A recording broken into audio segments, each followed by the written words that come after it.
Let's continue with our English practice lessons. Vamos a continuar con nuestras prácticas de inglés.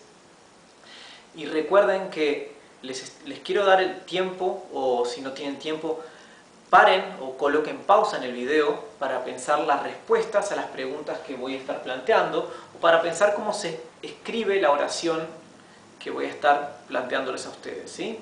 La idea es que ustedes vayan ejercitándose para ir ustedes mismos formulando las oraciones, ¿sí? Y que al principio quizás les lleve varios minutos pensar una respuesta o una oración, pero el objetivo es que con el ejercicio constante consigan formar oraciones en inglés, respuestas en lo que sería la velocidad normal de conversación. Y esta es la forma de volverse fluidos en el idioma. Ahora voy a decir lo mismo en inglés. The objective or the purpose of these lessons is for you to have the time to think the answers, right? And how to structure the sentences that I want you to think, okay? I really want you to take your time, and if it's necessary, to pause the video, right? Think the answers, think the sentences, and then click play again and compare your answer with my answer. What I want you to do is to little by little become more fluent and be able to structure and build sentences in real time, okay? And this is essential for you to become fluent in English. So now let me, I will speak again about the difference in English between questions and affirmative sentences. Ahora voy a nuevamente mencionarles la diferencia entre las oraciones interrogativas y las afirmativas en inglés, ¿sí? Afirmativas no, aseverativas, porque una oración aseverativa puede ser negada o afirmada, ¿verdad? Recuerden que en una pregunta, en una pregunta primero viene el verbo, después viene el sujeto y después viene el predicado, ¿sí? A veces tenemos aquí una palabra de pregunta, ¿verdad?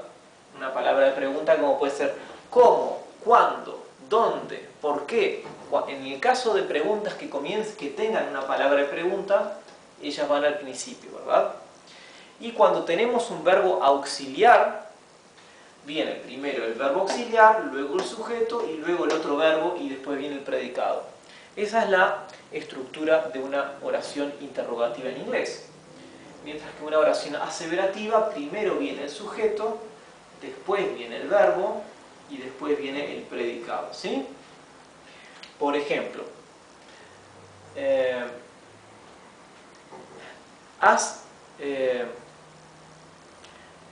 ¿ya has almorzado?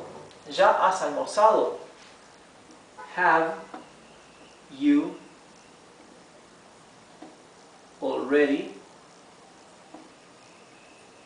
had lunch? Have you already had lunch?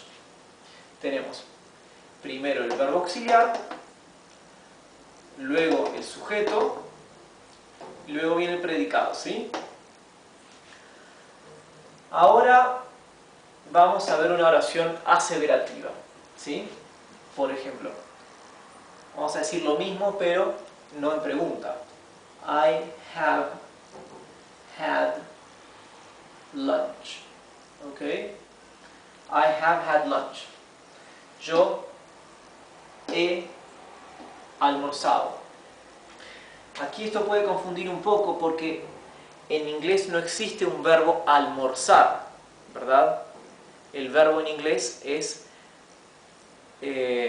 comer el almuerzo. Así es como se dice almorzar. Pero en lugar de usar el verbo comer, utilizamos el verbo tener, to have. Entonces, cuando queremos decir yo almorcé, decimos I had lunch. Yo almorcé, had lunch. Que es como decir yo tuve almuerzo, ¿verdad? Esa es la forma que tenemos en inglés de utilizar un verbo como almorzar. ¿Bien? Así que to have lunch to have lunch, que literalmente significa tener almuerzo, así es como se dice almorzar en inglés. Si reemplazamos lunch por dinner, estaríamos diciendo cenar. Si reemplazamos por breakfast, diríamos desayunar, ¿verdad? Bueno, ahora que ya saben cómo se formulan las preguntas y las oraciones aseverativas, vamos a preguntar en inglés. ¿Quién ha hecho esto? So I want you to think how to ask in English, ¿quién ha hecho esto? ¿Quién ha hecho esto? Aquí tenemos una palabra de pregunta que es ¿quién? Una question word, ¿sí? Remember that in English, generally question words begin with W, right? Recuerden que en inglés las question words, generalmente con excepción de una sola, comienzan con la letra W. ¿Quién ha hecho esto? Who, ¿quién? Has, ha, done, hecho, esto, this. Who has done this? ¿Quién ha hecho esto? Recuerden que tenemos en inglés dos verbos para decir hacer, to do y to make.